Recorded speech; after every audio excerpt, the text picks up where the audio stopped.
Cottage pie is one of those dishes that everyone thinks they know, but often it's flat and a bit disappointing. This is a version from a 2 Michelin star restaurant that'll absolutely blow your socks off. This is a dish, I reckon, that's been badly made across the UK for such a long time. Having cooked it, slightly changed it just to make it a little bit more accessible and affordable. A bit of work, but it really elevates something that everyone thinks of as just like that staple British dish that they have as a midweek meal to something really, really remarkable and special. John Williams is like this sort of world-renowned classical chef who heads up the Ritz. He calls for oxtail. Oxtail's great. It is quite hard to get and it's quite expensive. So we actually decided that we were going to use chunks of minced beef. What I often find is that the mash is kind of like a little bit watery, and that's normally when it's made by boiling the potatoes. It gets like unwanted moisture in there. Making really good mash is all about getting rid of moisture.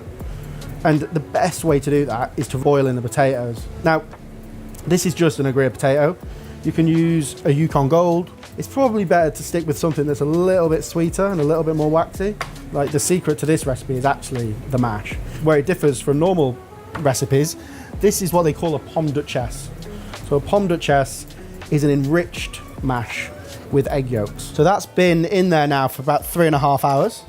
Beautiful and thick. That shin's broken down nicely now. So what I'm gonna do is just take out the meat and lay it into the dish that I'm gonna ultimately be serving it in. So now mix all your meat into your pot and then just mix all the ingredients together. Now I wanna keep the chunks of meat, almost like Marco's sort of ragu recipe. You want the big chunks of meat in there. And this is what I mean about having really nice bits of texture from the shin, slightly more sort of haché from the short rib. It's really good because we've only sauteed the veg. They've still got a bit of texture before they go into that final cook. Okay, so put it into your pan, your chosen pan. The mixture should be nice and thick. So leave yourself a good maybe inch for the potato, because we're sort of sealing it in. Start on the outside and work your way around. And what we want actually is a nice sort of domed shape. So you want it to be nice and generous all the way to the top. And that is this perfect dome shape. Probably the most common way to do this is with a fork, but really nice thing. This is a palette knife. You can use, basically anything. The back of a spoon also works. But basically what we want to do, and this is why we put a nice layer of mash in there, is just press down. And you just get this really beautiful symmetry. I mean, it almost looks like the scales of a fish. So the ridges also give the whole thing a bit more of a beautiful finish, both texturally but also visually. It's going to go in the oven now at 160 for around about 25 minutes. Look at that. John Williams, hope I've done you proud. Okay, so to verify whether or not we did justice to the John Williams 2 Michelin star Ritz version cottage pie, we have our resident group head chef, Jake, who used to work for John Williams. John Williams, yeah, there we go. What, 5 years? 5 years in that kitchen, yeah. Was it a good 5 years? Where I learned how to cook. Really? Yeah.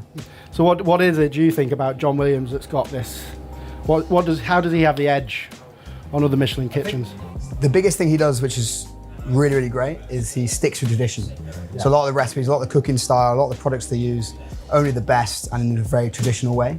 And really staying true to that in the way they cook is probably what he has that a lot of chefs don't. And some people say he's like the best saucier in the world, right? Yeah, learning to cook sauces there, learning to make stocks there, it was amazing. And was a version of this ever on the menu then? It was on the menu, never the Ritz restaurant menu because that was always more fine dining, but in terms of the cooking for the hotel, for the guests, for the in-room dining, classic dishes like this were always knocking around. Do you think I've done him justice? I think so.